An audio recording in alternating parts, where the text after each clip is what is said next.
Hi అండి. ముందుగా అందరికీ వినాయక చవితి శుభాకాంక్షలు.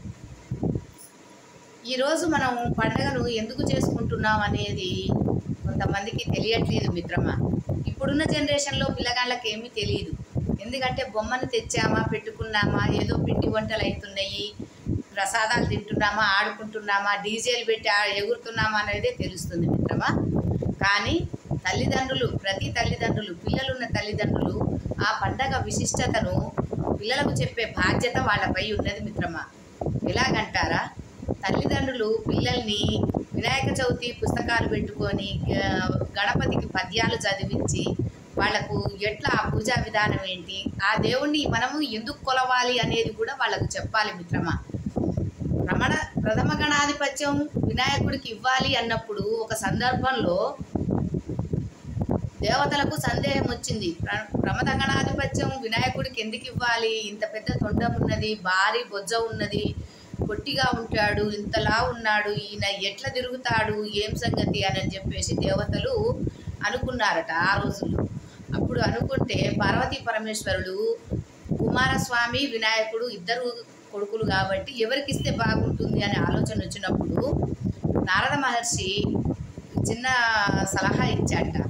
ఏమని, ఈ ముల్లోకాలను ఎవరైతే 3 సార్లు ప్రదక్షిణం చేసి వస్తారో అతడికి ప్రథమ గణాధిపత్యం ఇవ్వాలి అని. అలాంటప్పుడు ఇద్దరికి పోటీ వచ్చింది.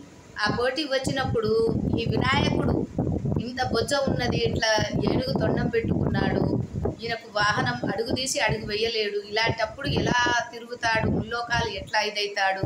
కుమారస్వామి ఏమో వాహనం నెమలి కాబట్టి ఆయన తొందరగా ఎగిరిపోతాడు వాహనం మీద, కానీ ఇతను బొజ్జ గణపతి కాబట్టి ఈయన కదలలేడు అని చెప్పేసి ఆలోచిస్తున్నట్ట వినాయకుడు. బుద్ధి కుశలతకు వినాయకుడు మారుపేరండి. ఆయన బుద్ధిగా ఆలోచించాడు.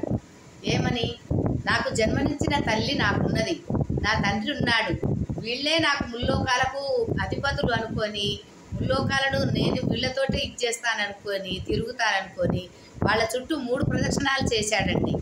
3 ప్రదక్షిణాలు చేసి కుమారస్వామి కంటే ఎక్కడ పోయినా కానీ ముందు వినాయకుడు కనబడుతున్నాడు. ఇదేంటి, వాహనం లేదు, అన్నయ్యకు ఏమీ లేదు, ఎలా వస్తున్నాడు ఏంటి అని అనుకుంటే అతను తల్లిదండ్రులను మించిన దైవం లేదు, తల్లిదండ్రులను మించిన గురువు లేడు అనుకొని వినాయకుడు తల్లిదండ్రుల చుట్టూ ప్రదక్షిణం చేసి దండం పెట్టి అన్నిటికంటే ముందుగా కనపడ్డాట. అంత విశిష్టత అండి తల్లిదండ్రుల విలువ. ప్రతి పిల్లలు తెలుసుకోవాల్సిన విషయం ఏంటంటే, మీ తల్లిదండ్రులకు ఏ పర్వడి దినంలోనైనా సరే పాదాభివందనం చేయండి, వాళ్ళ చుట్టూ 3 ప్రదక్షిణాలు చేయండి. ముల్లోకాలు 7 సముద్రాలలో మునిగినంత ఫలితం వస్తుంది. అందరికీ నమస్కారం. Lalitha kitchen MG5SI. నా దగ్గర ఏదైనా తప్పులు దొరికితే నా కామెంట్ బాక్స్లో పెట్టండి, ఓకేనా.